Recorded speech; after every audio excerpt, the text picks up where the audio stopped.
Olá, malta, sejam bem-vindos ao quinto episódio da Talk Time. Para esta semana, infelizmente, não vos trago temas, mas trago apenas um tema, que foi sugestão do convidado que vamos receber esta semana. O Elísio Miguel trouxe-nos um tema que é muito desconhecido por alguns. Vamos falar sobre o efeito do narcisismo na atualidade, o transtorno de personalidade. Vamos debater e vamos comentar o tema. Vamos até mais comentar do que propriamente debater, porque é um tema desconhecido à margem da sociedade, é um tema que fica muito à margem, muitas pessoas não sabem o que é, muitas pessoas nem sabem que podem o ter, e eu acho que é um tema bastante pertinente, que muita gente deveria perceber e deveria conhecer, e nós vamos comentá-lo aqui neste episódio. Alexandra da edição aqui. Olá, malta. Então, antes de darmos início ao nosso episódio e a toda a nossa conversa, é só para vos informar que neste dia que nós gravamos, a internet em si e o áudio do Elísio não estavam nos melhores dias e que, infelizmente, eu tentei ao máximo editar e melhorar o áudio para se conseguir perceber claramente o que ele dizia. Há muitas partes que tiveram que ser cortadas por falhas na internet e penso que vocês compreendam e espero que vocês gostem da mesma no episódio. Nós vemos no fim. Os Beijinhos. ouvintes já sabem que nós não vamos falar sobre temas semanais, seja a nível político, seja a nível cultural. Vamos falar de um tema que não é um tema que é muito conhecido, que é o efeito do narcisismo na atualidade, que é tal, o transtorno de personalidade, que é desconhecido a muita gente. E eu tenho um comentário a fazer. Antes de mais, eu não sabia que o narcisismo era o tal amor próprio. Muitas das vezes nós começamos com aquela palhaçada, entre aspas, de tens uma foto no teu telefone contigo próprio, tens mesmo amor próprio, não sei o quê. Acho que há muito isso. E eu não sabia que isso era narcisismo e fiquei a saber. Não, mas é. Eu tive aqui a ver algumas coisas e eu não sabia que também a parte do narcisismo era muito boa no que toca à resistência mental das pessoas, porque essas pessoas que têm o tal amor próprio e que gostam delas próprias têm uma maior vantagem sobre aquelas que não têm, no que diz respeito a não sofrerem com tantas depressões, a terem uma estabilidade mental muito melhor, a serem mais exibicionistas, a terem vontade de ser protagonistas delas próprias. E depois temos o oposto, que é as que são mais vulneráveis, as mais egoístas, as que estão sempre à procura de reconhecimento e atenção quando muitas das vezes não merecem ou não têm para ter. E houve um artigo que eu li que alguns participantes preencheram alguns questionários para saberem se eram mentalmente resistentes, se tinham traços narcisistas e pessoas da nossa idade, muitas delas eram mesmo não numa situação em que é a doença mental, porque depois também já vamos chegar a esse ponto, Sim. mas numa forma saudável, que depois tem mais vantagens a nível, seja de formação pessoal, da escola, a nível do trabalho, que eu até li que essas pessoas têm muito mais, dão prioridade à imagem e acabam por ter mais oportunidades a nível de administração, diretores, em gerir e administrar empregos, por esse tal protagonismo e por esse amor próprio. Eu não sei muito bem a tua opinião sobre este tema, mas foi mais ou menos aquilo que eu li por alto. Ok, no meu caso, pelo menos daquilo que eu penso relacionado com o narcisismo, são pessoas basicamente que têm pouca empatia com os outros. Eu gosto de focar na nossa relação com os outros. Não se são egoístas, deixam de ser egoístas, porque eu acredito que o ser humano em si é egoísta sempre. Então, o que diferencia uma pessoa narcisista de uma pessoa normal é o facto de ser mais egoísta que as outras, no sentido de não se preocupar com as outras. Eu acredito que o nosso comportamento depende muito dos comportamentos dos outros também, porque temos todos uma relação de interdependência. Ninguém é totalmente independente. Eu, se quiser ir para a escola, posso precisar do metro, e se o senhor do metro não estiver lá para conduzir o metro, eu não vou conseguir conduzir o metro, porque eu não sei conduzir o metro. Do autocarro é a mesma coisa, do comboio é exatamente a mesma coisa, então meio que nós todos dependemos uns dos outros. Eu acredito que os narcisistas são mais eu sou o mundo depende de mim, e se eu não fizer isto das coisas, pelo menos da forma como eu acho que tem de ser, meio que o mundo acaba. E não é. A questão é tentar perceber porque é que essas pessoas pensam assim e o que é que as motiva a pensar assim. Ou como é que foi desde o início, menos a sua construção social e etc., desde os pais, a raiz. É por isso que se diz muito que as causas pelo menos que levam uma pessoa a ser narcisista, são desconhecidas. Conhecer a história da pessoa para perceber de onde é que veio e isso. É mais ou menos esse o tipo de pensamento que eu tenho em relação ao narcisismo.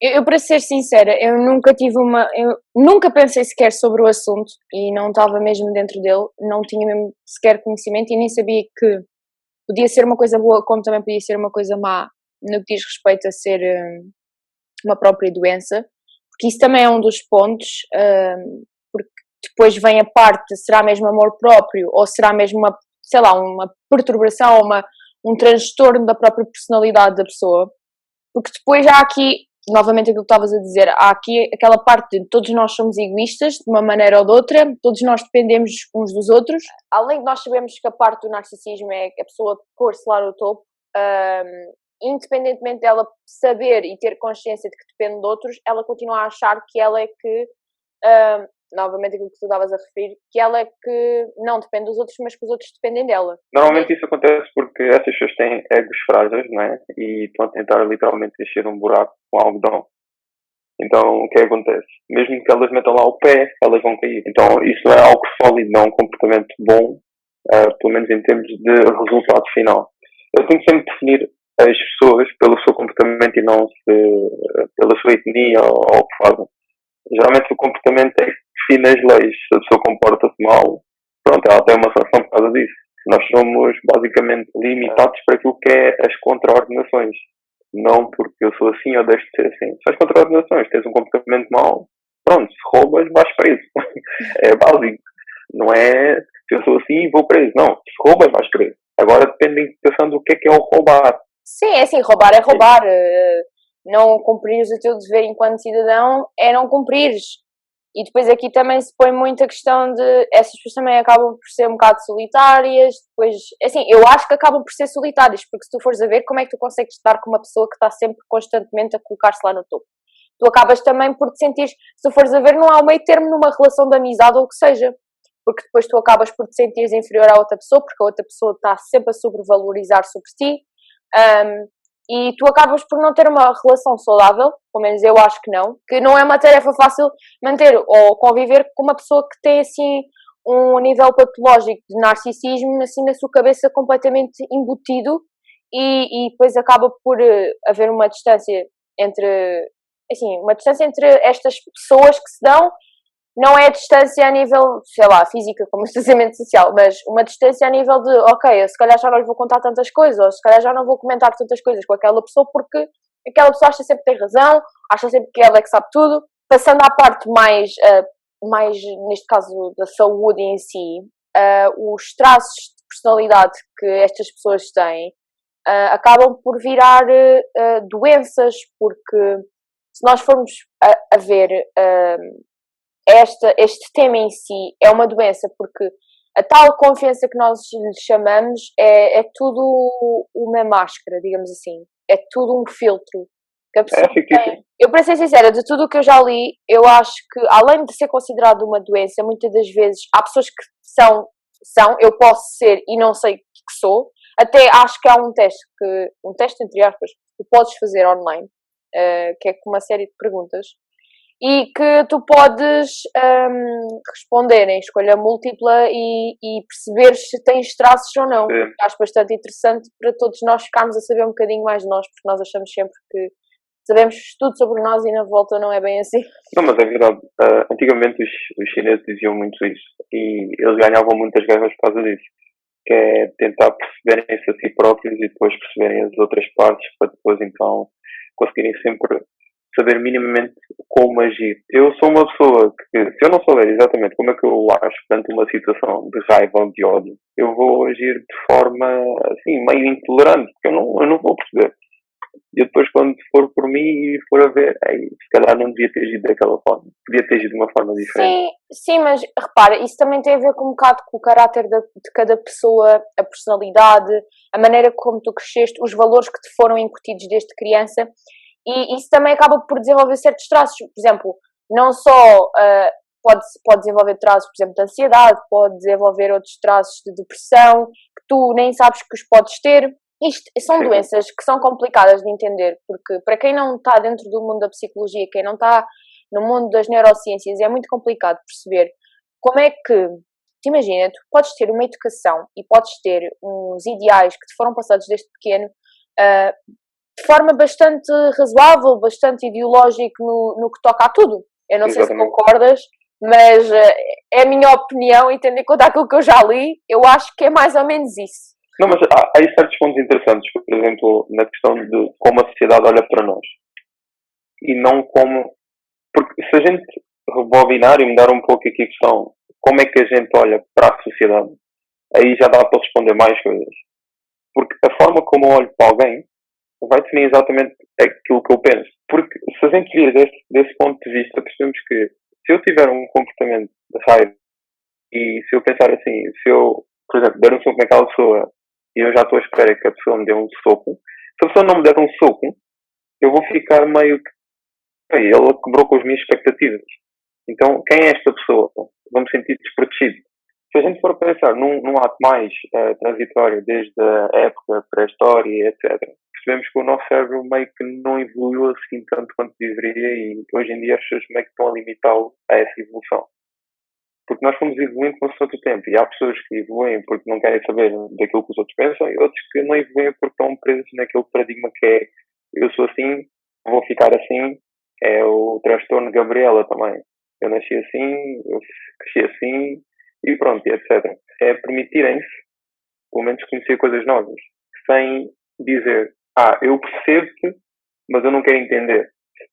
Porque há aí uma grande diferença quando as pessoas estão a debater um assunto, por exemplo, acontece bastante quando debatem política ou racismo ou o que seja, eu percebo, mas eu não entendo.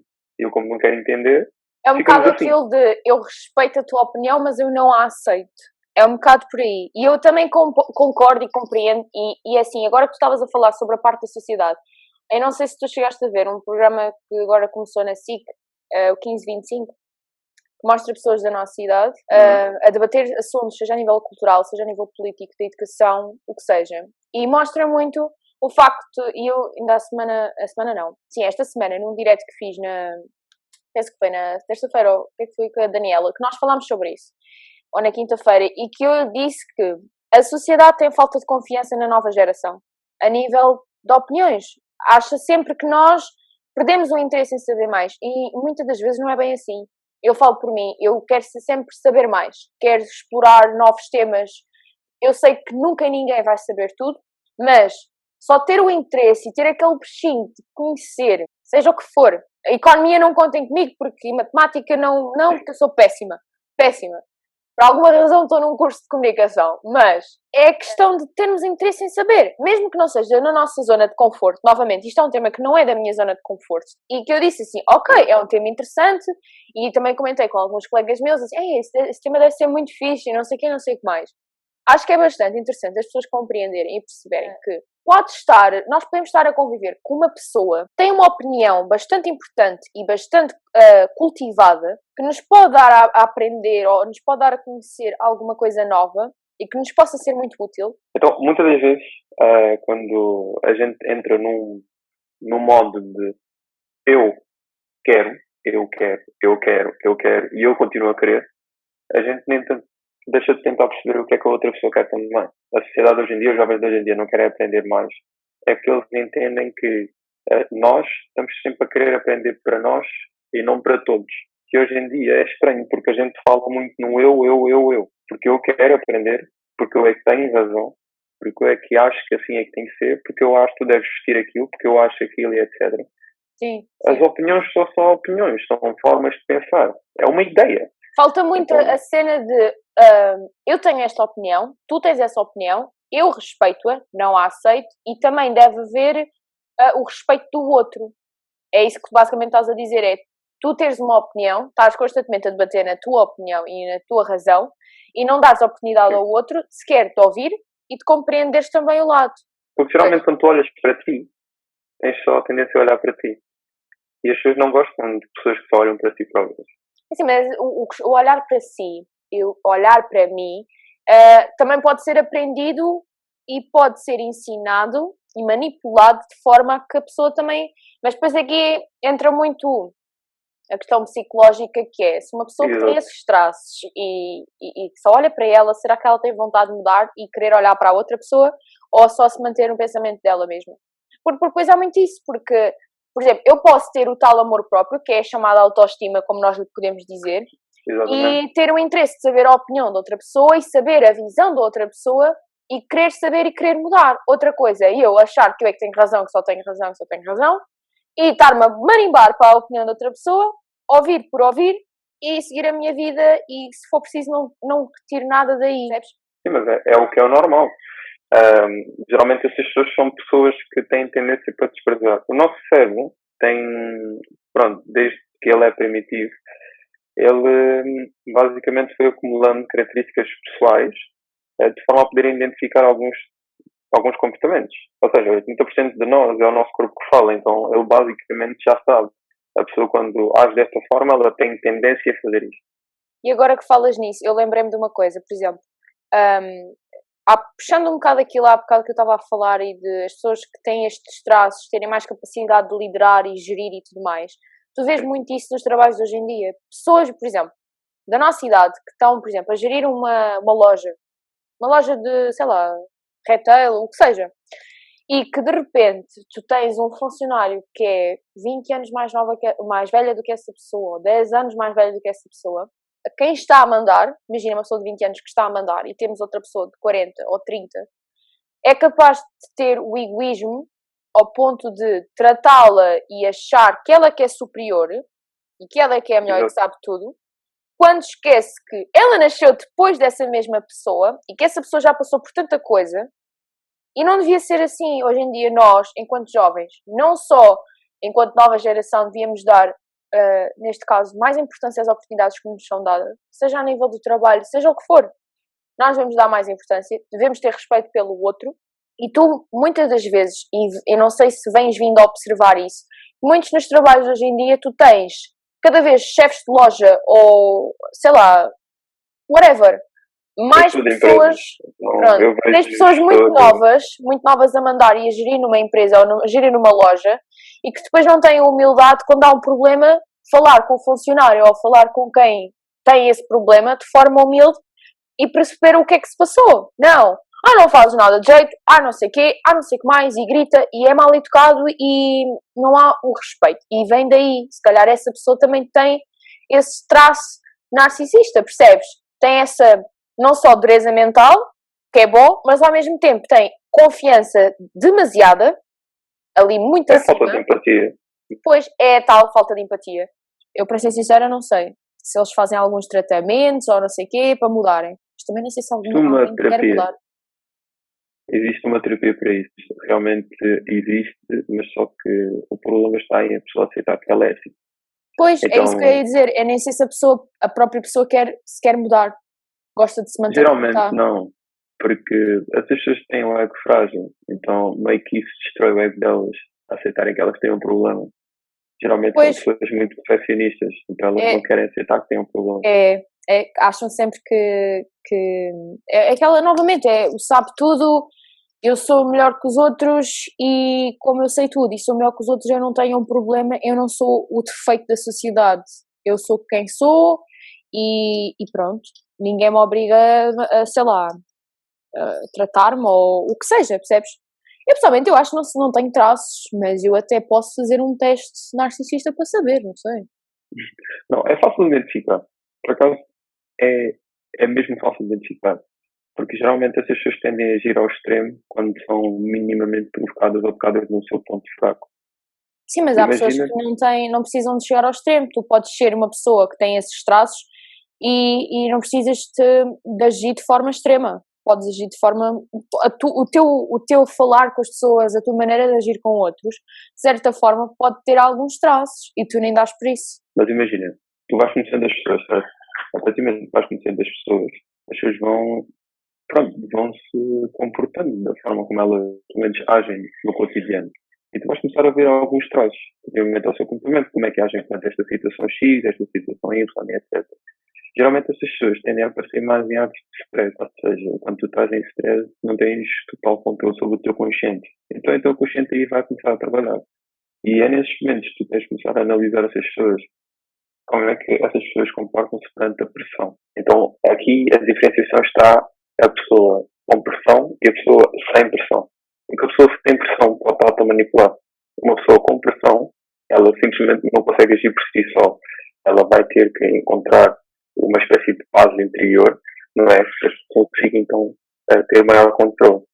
Geralmente, uma pessoa com pressão, que consegue ter o comportamento normal, ela, pronto, tem as coisas bem delineadas na cabeça, ela já sabe que não deve agir assim e já disse ao seu próprio inconsciente que não, olha, as pessoas são assim, aceita que há coisas que não podes simplesmente controlar, muda aquilo que podes controlar e tenta ter uma relação boa entre relação de interdependência, neste caso, que é aquilo que eu estava a falar no início.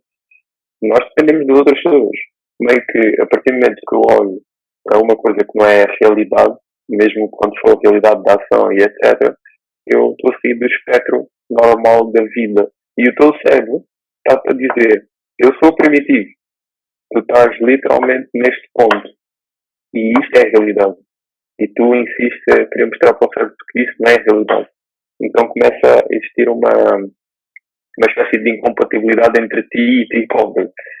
É por isso que muitas pessoas começam a ficar meio malucas, porque o teu cérebro insiste e tu não aceitas, estás a perceber? Então essas pessoas normalmente é que costumam ter esses tipos de transtornos. Muitas das vezes tu tens pessoas que nem sequer têm nada a ver com este tipo de doença ou este tipo de traços e tu tens Exato. a ti próprio a chocar contigo próprio. Ou seja, o teu lado negativo e o teu lado positivo, porque é aí que se encontra o equilíbrio. E eu muitas das vezes também penso nisso. Assim, agora não tanto, porque já estabeleci um meio termo e eu acredito muito nas energias do universo e penso, o que é para ser será. Se eu tenho que ser assim, desta forma, neste dia, porque tem que ser. Se perco o comboio naquele dia, porque tenho que perder. E não tenho que tentar controlar tudo à minha volta, não tenho que, sei lá, estressar comigo própria porque perdi, não tenho que achar que sou mais inteligente que o outro só porque respondi melhor a uma pergunta ou porque estou a dar a minha opinião pessoal ou porque, percebes? E é muito engraçado perceber que este tema é tão desconhecido e tão... Não é desconhecido... Sim, exatamente, não é tão atual, não é uma coisa que tu vejas nas notícias como tu vês, por exemplo, casos de, sei lá, depressão em Portugal, sei lá, ansiedade, percebes? E eu agora, referindo uma coisa que eu li, porque isto vem, a palavra do narcisismo vem do mito grego, e é muito engraçado, para quem não conhece a história, o Narciso, ou Narciso, ou como é que ele se chama? É Narciso. Ele era basicamente a tal pessoa com amor próprio, e pronto, aquilo tem uma grande história, mas a moral da história é que ele estava amaldiçoado, né? Penso que seja isso, ele estava amaldiçoado, caiu num lago e morreu afogado, porque tão angustiado, tão angustiado, de paixão pelo próprio rosto, ele, pumba, caiu e afogou-se. E, resumindo a história e contando toda a lenda que foi, no rio Istig, acho que é assim que se diz, foi onde ele morreu, as águas eram mortíferas e depois ele navegou com reis até à última morada, blá blá blá, não sei o quê. O Narciso continuou à procura e em busca do rosto, que é o tal rosto perfeito, acho eu. A história é um bocadinho confusa porque eu não lembro. E no fundo do lago onde ele morreu, nasceu uma flor em memória a esse homem que é eu. Pronto. E essa flor faz-me lembrar como é que ela se chama? A flor de lótus, que anda sempre em cima da água. Não sei se sabes. Já sei. Faz-me muito lembrar. Percebes? Alguns filmes. E aqui, esta moral da história, que não é uma história, pronto, foi muito bem contada, mas só para dar a perceber a todos os que ouviram e estão a ouvir o episódio, é que nós temos que aprender a olhar para o outro antes, assim, ok, temos que nos valorizar, temos que olhar para nós, colocar-nos em primeiro lugar, mas não ao nível extremo, não ao ponto de deixarmos de aceitar a opinião do outro, e não somos obrigados a aceitar, mas pelo menos tentar compreender e tentar ver sempre o lado da moeda, porque é mesmo assim, seja a nível de discutir um assunto, seja o que for. Temos que aprender a olhar para o outro lado e perceber que há sempre dois lados da moeda, que nós não somos o centro do mundo, nós não sabemos tudo. Muitas das vezes é complicado nós termos um amigo ou termos um familiar que tem este tipo de doença, porque é uma doença, não é uma coisa normal. percebes? E tu há bocado estavas a referir isso, não é uma coisa normal, nós estamos sempre dependentes dos outros, porque é que essas pessoas... Não vai de acordo com os comportamentos, sim. Exatamente, porque é que não vai de acordo com os comportamentos que nós achamos e que a sociedade determinou como normais? Ok, também não podemos estar a aceitar tudo o que a sociedade determina que é normal e que é aceitável, mas, verdade seja dita, todos nós temos uma opinião a dar, todos nós temos uma visão diferente, e se nós aprendermos a aceitar o outro, e saber, não a aceitar, mas a compreender o outro lado, conseguimos viver em harmonia, todos nós, a nível de relações interpessoais, uns com os outros, como também conseguimos ser melhores cidadãos e conseguimos ser melhores amigos para o próximo. Agora vem a questão máxima, que é nós não podemos cobrar de alguém algo que nós próprios não ensinamos. E agora temos que perguntar, será que essas pessoas foram ensinadas a comportarem-se assim? Aí temos que ir um pouco para a raiz do nosso sistema escolar. Será que o nosso sistema escolar foi desenhado para criar uma sociedade forte ou simplesmente foi desenhado para fazer com que as pessoas recebessem informação e pudessem simplesmente replicá-la? Porque aí está a diferença entre fazer com que a sociedade cresça num todo, porque é um projeto basicamente a longo prazo, e fazer com que a sociedade possa simplesmente ir trabalhar para as fábricas, que é muito mais fácil. Recebes indicação e fazes. Recebes indicação e fazes. És um robô. Só que nós não somos um robô, estamos em constante evolução. É por isso que depois começam a existir estes choques. Então, se eu não ensinei algo à pessoa, eu simplesmente não posso cobrar dela. Se a pessoa agiu mal comigo, eu não posso chegar e dizer comportaste mal porque eu não sei para ela o que é o se comportar mal. O que é que lhe foi ensinado? Será que os pais dela agiam assim com ela também e consideravam isso como algo normal? E os meus pais não me ensinaram isso e disseram não, isso não é normal, e eu fui crescendo com isso e basicamente disse não, isso não é normal e eu vejo os resultados disso e etc. Por exemplo, eu sou angolano, não é? E existe muito a questão de relações entre famílias angolanas e etc. Nós temos sempre muitos atritos entre as nossas famílias, muito por causa da falta de comunicação. A questão é, há mesmo muita pouca comunicação, há falta de percepção. Geralmente quando tu tens um filho e ele diz pai, mãe, eu quero sair à noite, ele não está a dizer pai, mãe, eu quero me sair para divertir. Ele quer dizer pai, mãe, eu quero conhecer o que é que está lá. Porque eu não sei o que está lá. E eu tenho curiosidade em saber o que está lá. A mãe e o pai dizem, não podes ir. A mãe e o pai estão a dizer, olha, tu não podes aprender sobre isto. E o cérebro vai dizer assim, não. Mas se aquilo eu não posso aprender, eu não sei se é perigoso ou não. Mas se antecipadamente os pais chegarem a dizerem, filho, queres ir porquê? Existe algum motivo? Disseram-te isso e não sei o quê. Ele depois conta. E depois os pais contam a experiência, porque os pais também já passaram por isso.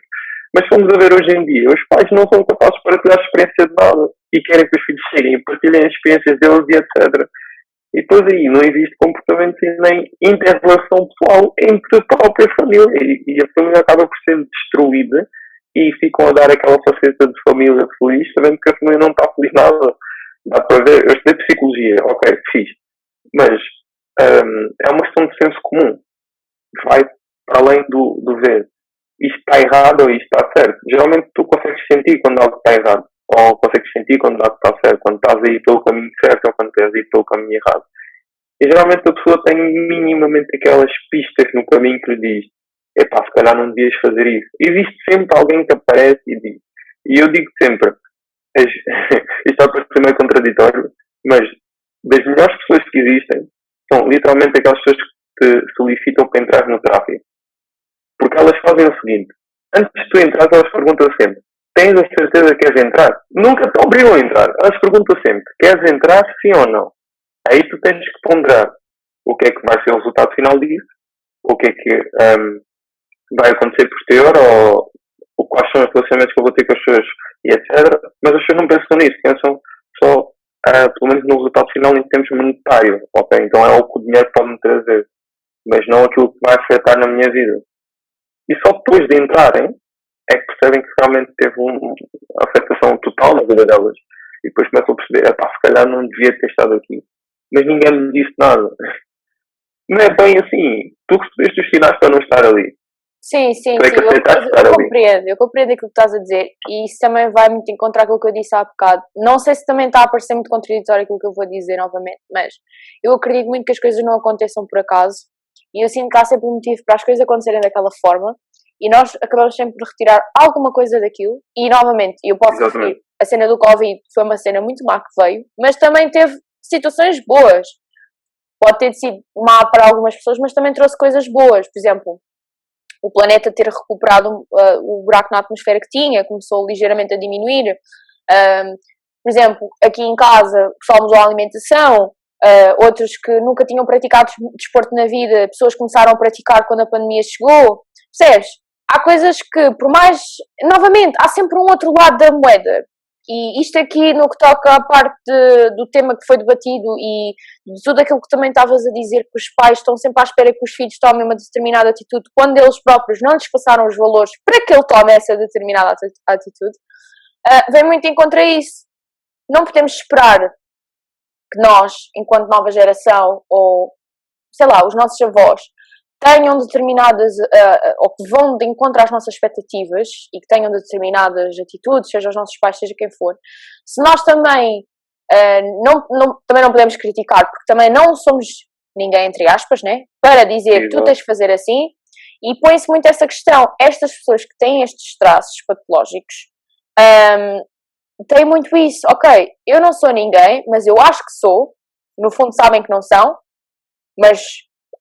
ou neste caso, publicamente e pessoalmente mostram que são, e tentam sempre passar uma imagem ou uma mensagem de que são alguém que querem mandar noutra pessoa. Mandar, quando eu digo mandar, é uma questão de, sei lá, dizer... Não, eles dizem mesmo frases imperativas, então literalmente pelo português é mandar. Pronto, sim, eu não queria dar assim uma espécie um bocado agressiva, mas sim, é um bocado por aí. E estão à espera que a pessoa faça, quando eles próprios não o fazem.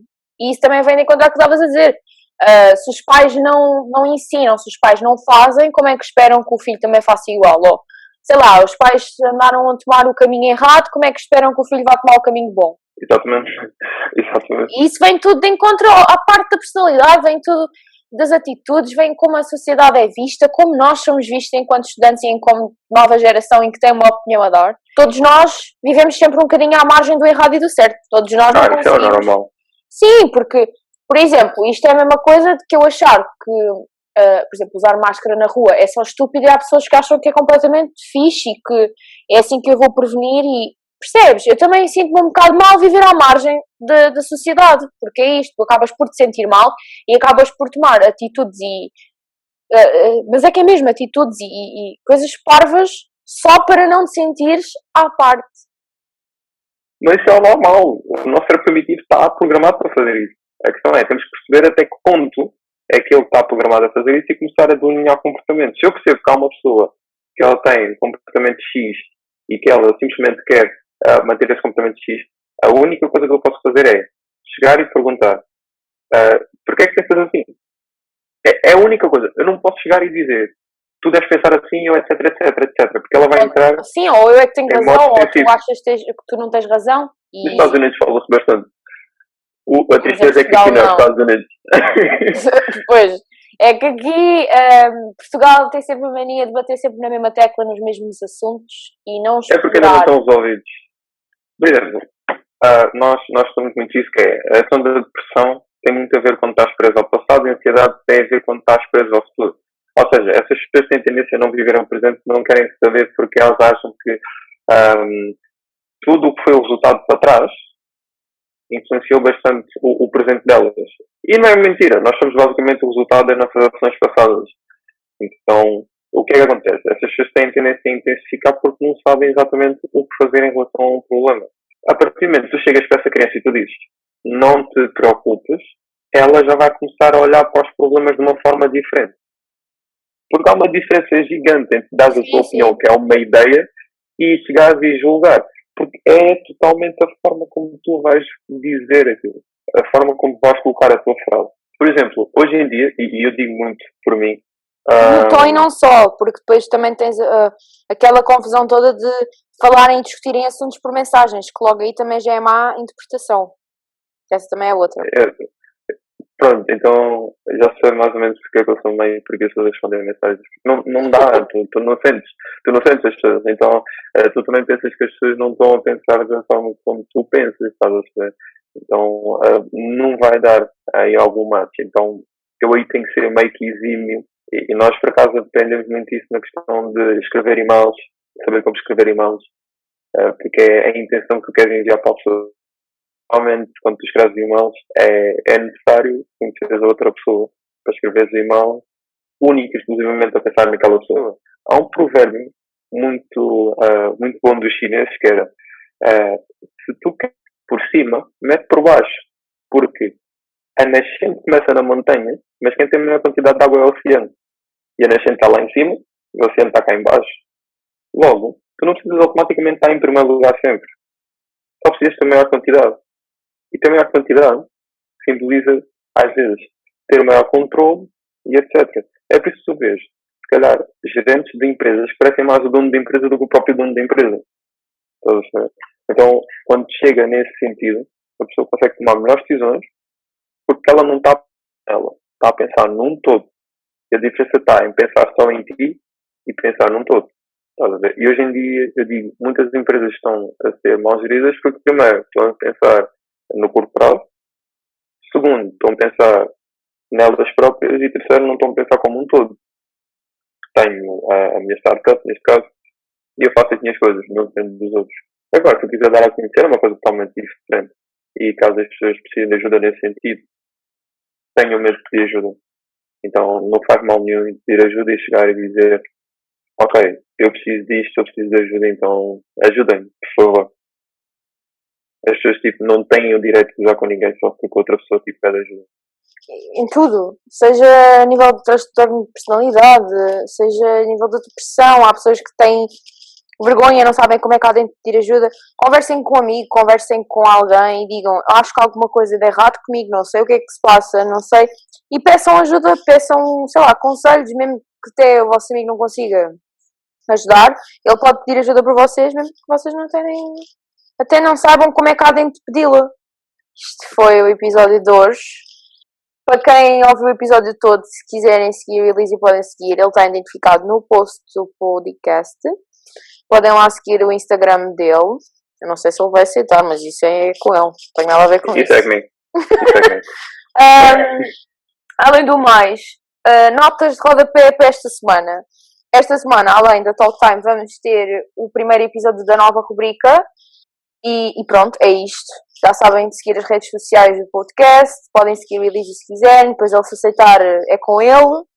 Por isso, é isto. E nós vemos no próximo episódio, que é sexta-feira. Obrigada, Elísio, por teres vindo aqui falar sobre isto. Obrigado. Super grato.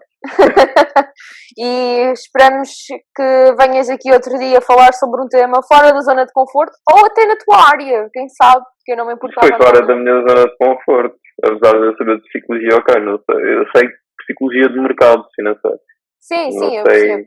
Mas pode ser que um dia venhas aqui falar, se quiser já sabes, falas comigo e eu marco-te um dia. Agora em outubro temos vagas, por isso, se quiser já sabes. Isto foi o episódio de hoje. Nós esperamos imenso que vocês tenham gostado. Deixem as vossas opiniões depois nos Insta Stories ou nos comentários ou por mensagem direta. Nós recebemos e guardamos tudo. E nós vemos-nos para a semana. Beijinhos e tchauzinho.